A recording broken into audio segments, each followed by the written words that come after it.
Magandang umaga po, muli ang inyong lingkod, si Chef Roy. Kumusta po kayo lahat? Shout out po sa lahat ng makakapanood ng video kong ito. Pagkapalain po kayo ng Diyos. Malapit na po ang Pasko, ilang tulog na po. May babasahin ang inyong lingkod po ay pakinggan po ninyo. Ang babasahin ko po ay bagay na bagay po sa panahon natin ngayon. Pakinggan po ninyo sa Lucas 2:15.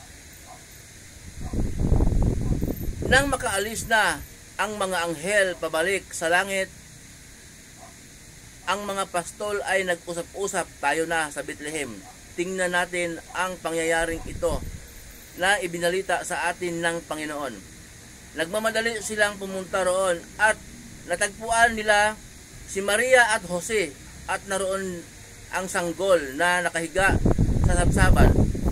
Nang makita ng mga pastol ang sanggol, isinilaysay nila ang sinabi ng anghel tungkol dito.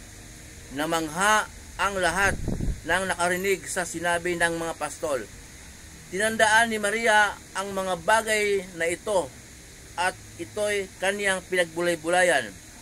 Umalis ang mga pastol na nagpupuri sa Diyos at nagpapahayag ng kaniyang kadakilaan dahil sa lahat ng narinig nila at nakita ayon sa sinasabi sa kanila ng anghel. Ayun po. Ito po yung mga pastol na nagpapastol po ng mga tupa. Nagpapastol po ng kanilang mga tupa sa parang ng gabing iyon. Nagpakita po yung anghel. Ito po ay patunay naman po na ang ating Panginoong Hesus ay pinanganak. Okay. Kaloob ng Diyos na makapangyarihan sa lahat na ipanganak ni Maria. Yan, Maria. Si Maria ay tao. Ipanganak ni Maria at si Maria naman ay hindi pa nagagalaw ng minumang lalaki. Pero nagdadalang tao siya dahil napasa ilalim siya ng kapangyarihan ng Diyos. Dahil po sa kapangyarihan ng Diyos, dalawang tao siya po ang ginawang kasangkapan upang ipanganak ang ating Panginoong Hesus.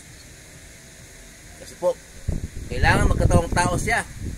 Diyos siya. Bababa sa langit, bababa sa lupa mula sa langit. Okay, Diyos siya. Kaya magkatawang tao siya. Kaya nagkatawang tao siya para may dugo. Kasi po, ang dugo ng ating Panginoong Hesus, yun po ang maglinis sa ating mga karumihan. Yun po ang maghugas sa ating mga kasalanan. Okay? Dahil hindi po natin kayang linisin natin ang ating sarili kung tayo lang ang gagawa ng paraan. Ay oras-oras po nagkasala tayo. Paglabas din ng bahay, nagkasala tayo. Kahit na nga tayo nilabas ng bahay, nagkasala tayo. Kaya po, ang panalangin natin, amang makapangyarihan sa lahat, patawarin po ako sa pangalan ng anak na aming Panginoong Hesus. Ako po ay paulit-ulit nagkasala sa isip, sa salita, at sa gawa. Yung tatlong bagay na po yun talagang mahirap po iwasan yun. Hindi natin namamalayan na nagkasala tayo sa isip. Sa isip. Isip po sa kapwa ng masama. Sa salita at sa gawa. Kaya hindi natin kayang maging malinis. Hindi natin kayang umiwas sa kasalanan. Natural lang yung tao na alipin ng kasalanan, kaya hindi din kaya. Kaya pinadala ng Diyos ang kaisa-isa niyang anak. Mababasa po natin sa John 3:16. Gayon na lamang ang pag-ibig ng Diyos sa sanglibutan.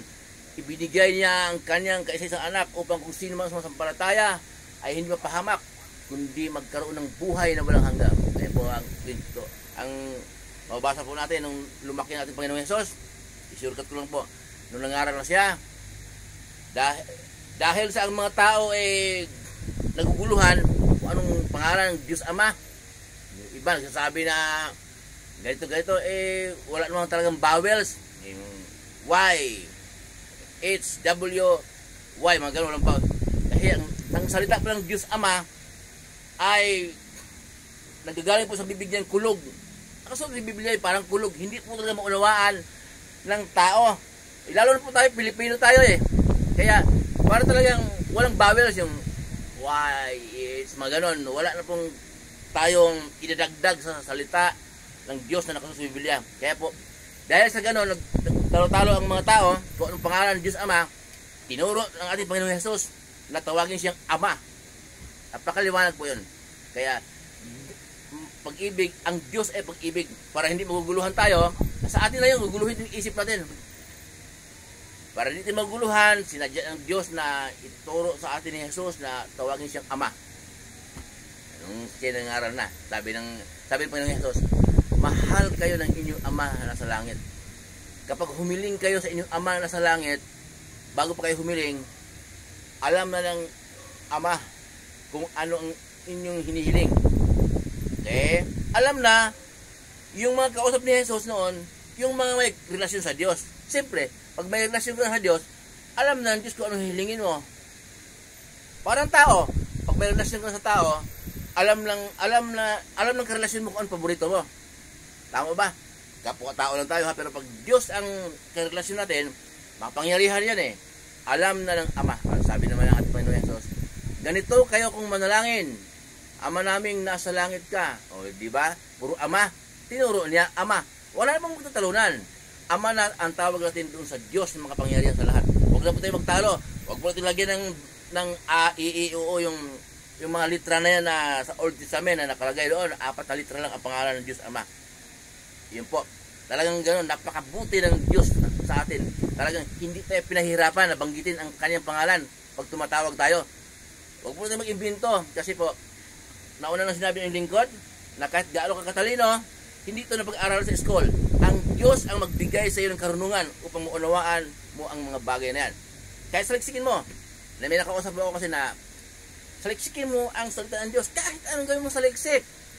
Ang makukuha mo, kapilisipuhan lang. Kailangan, ihiling talaga natin sa Diyos na pagkaloob natin banal na espiritu upang manguna sa atin na maunawaan natin ang mga bagay na yan. Eh, mayroon talagang tao na hindi na hinihiling nila. Kundi, talagang pinagkalooban ng Diyos ng banal na espiritu upang manguna sa kanila para maunawaan lang mga bagay na yon at ituturo naman nila sa mga tao, ipapahayag nila kasi ang Diyos ay pag-ibig.